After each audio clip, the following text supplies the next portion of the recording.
큐티로 거짓 가르침을 이겨내요 라는 제목으로 여러분과 말씀을 나누도록 할게요. 자, 사도 바울은요 디모데에게 두 차례 편지를 썼었더랬어요. 그중 첫 번째가 바로 디모데 전서이고 두 번째가 바로 디모데 후서이죠.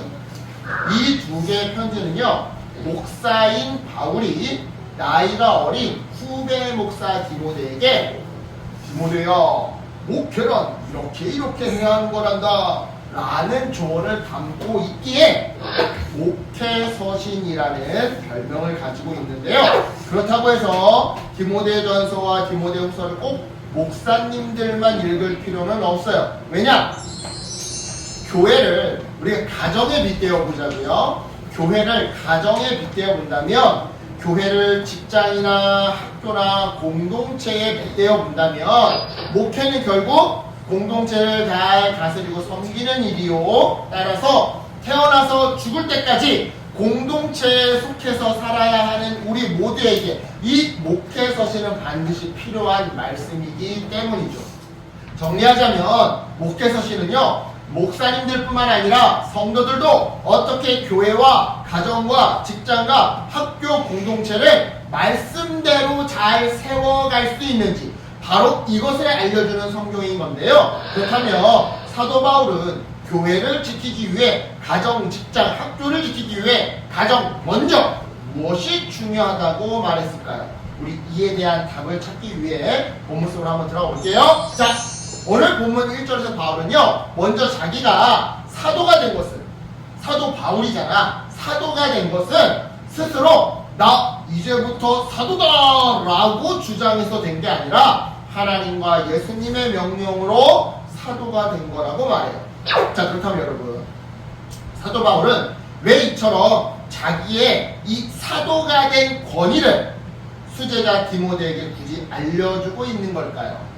생각해보세요. 디모데는 바울의 수제자란 말이죠. 따라서 굳이 말해주지 않아도 이미 스승 바울이 자기 스스로 자기 멋대로 사도가 된 게 아니라 하나님과 예수님의 명령으로 사도가 되었던 걸 뻔히 너무나도 잘 알 텐데 왜 바울은 이처럼 자기가 사도된 그 권위를 편지 맨 처음부터 강조하면서 디모데에게 알려주고 있는 걸까요? 그 이유는요 디모데에게 자부심과 자신감을 주기 위해서였어요. 자, 연결이 잘 안 되죠. 어렵죠? 설명을 들으면 이해가 가요. 보세요. 당시에는요 사도 바울의 사도권을 인정해주지 않는 사람들이 많았어요. 예를 들면 이런 거야. 야, 이현희 목사님 진짜 목사 맞아? 진짜 신대원 나온 거 맞아? 진짜 졸업한 거 맞아? 너는 응이라고 하지만 이걸 의심하는 사람들이 있을 수도 있는 거잖아. 그치? 그런 일들이 있었다 이 말이야. 왜냐? 중요해. 잘 들어봐. 사실 사도 바울은요 예수님과 함께 사역한 적이 없었거든요. 예수님과 함께 사역했던 12제자 이름 중에 바울이 없어. 실제로 예수님이 본격적으로 사역을 하셨던 그 공생의 기간 동안 바울은 해외에서 예루살렘으로 유학을 와 유대교 공부를 하고 있었어요.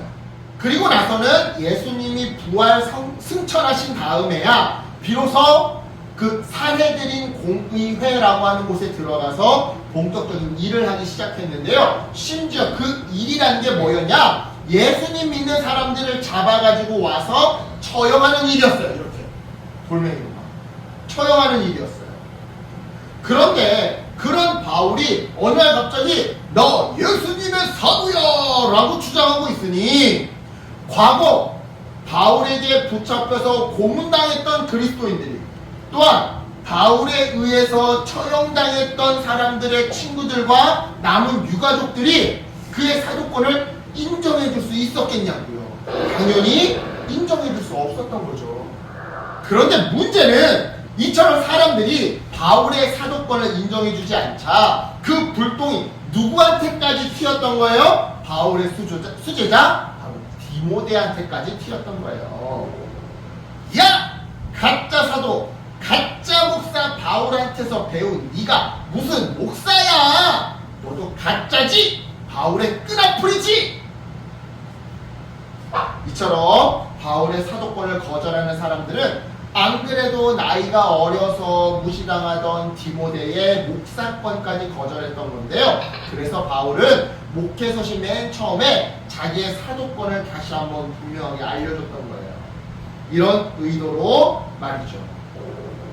디모데야, 나 때문에 너까지 힘들지. 하지만 힘내거라. 너도 이미 알고 있다시피 난 하나님과 예수님의 명령으로 사도가 된 사람이란다. 그러니 사람들의 비방에 흔들리지 말거라. 네가 나에게서 배운 복음은, 그래서 네가 앞으로 사람들에게 전할 그 복음은 나 바울이 예수님께 직접 배운 진짜 복음이란다.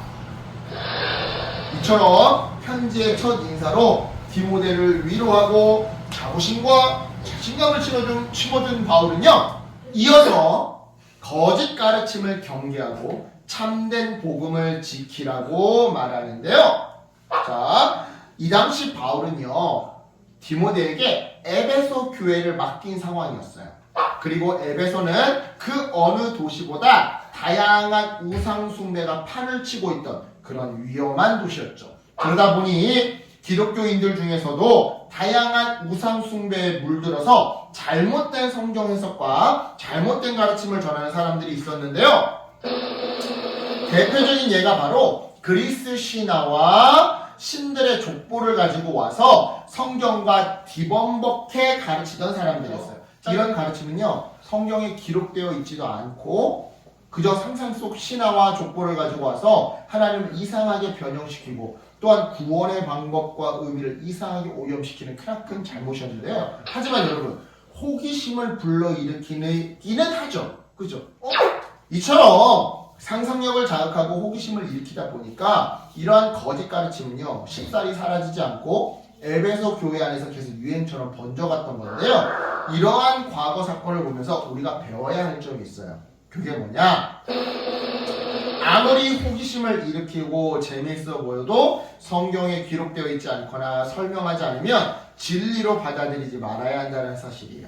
예를 들어 성경에 공부를 잘하는 비법에 대한 기록이 있어요? 없어요? 없어요. 없죠. 그 이야기는 공부 잘하고 못하고가 인생의 진리가 아니라는 거예요.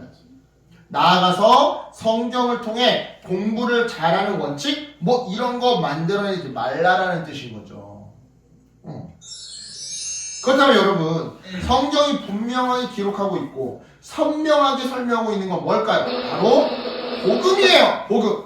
즉 오늘 본문 5절에 기록되어 있는 바 어떻게 하면 우리가 깨끗한 마음과 선한 양심을 갖게 되는지, 또한 어떻게 하면 거짓이 없는 진실한 사랑으로 살아가게 되는지, 바로 그 방법, 복음에 대해서 설명하고 있더라 이 말이죠.